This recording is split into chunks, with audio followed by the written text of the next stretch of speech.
सोनिया अपने माँ बाप की अकेली लड़की थी। वे उससे बहुत प्यार करते थे। सोनिया दिखने में बहुत सुंदर थी, उसके पास फिल्मों के ऑफर आने लगे थे। इसी बीच सोनिया की राहुल नाम के लड़के से मुलाकात होती है, दोनों में प्यार हो जाता है। राहुल सोनिया को फिल्मों में काम ना करने के लिए दबाव बनाता है, जो सोनिया की माँ को बिल्कुल पसंद नहीं आता। वह अपनी बेटी को कैरियर पर ध्यान देने के लिए कहती है, जिससे राहुल चिढ़ जाता है और सोनिया को उसकी माँ के खिलाफ भड़काता है कि तुम्हारी माँ हमें कभी एक नहीं होने देगी, तुम उनका घर छोड़कर मेरे पास रहने के लिए आ जाओ। सोनिया राहुल की बातों का यकीन कर लेती है और अपनी माँ से कहती है कि वह राहुल के साथ लिव इन रिलेशनशिप में रहेगी। माँ बेटी को बहुत समझाती है, लेकिन बेटी पर प्यार का भूत सवार था। वह चली जाती है।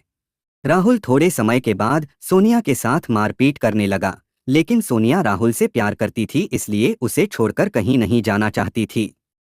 इसी तरह समय बीतता गया और राहुल का गुस्सा और भी ज्यादा बढ़ता गया। जब भी सोनिया उसे छोड़कर जाने की बात कहती, वह इमोशनल ब्लैकमेल करता, जिससे सोनिया को लगता राहुल उससे बहुत प्यार करता है। इसी तरह मारपीट सहते 2 साल गुजर गए। सोनिया को अब अपनी गलती का एहसास हो गया था कि उसने अपने माँ बाप का दिल दुखाकर एक गलत आदमी को चुना है।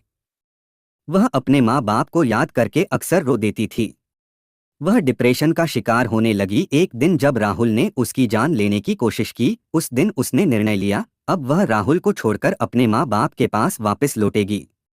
उसने अपने घर पहुंचकर माँ बाप से अपने किए की माफ़ी मांगी। उन्होंने उसे माफ़ कर दिया और गले से लगा लिया। सोनिया काफ़ी दिन तक डिप्रेशन में रही। उसके माँ पापा ने उसे बहुत सपोर्ट किया। उसने फिर से अपने कैरियर पर ध्यान देना शुरू किया और एक सफल एक्ट्रेस बनी। दोस्तों, हमें अपने माता पिता की बातों का सुनना चाहिए और उन पर अमल करना चाहिए। उनका तजुर्बा कभी गलत नहीं होता।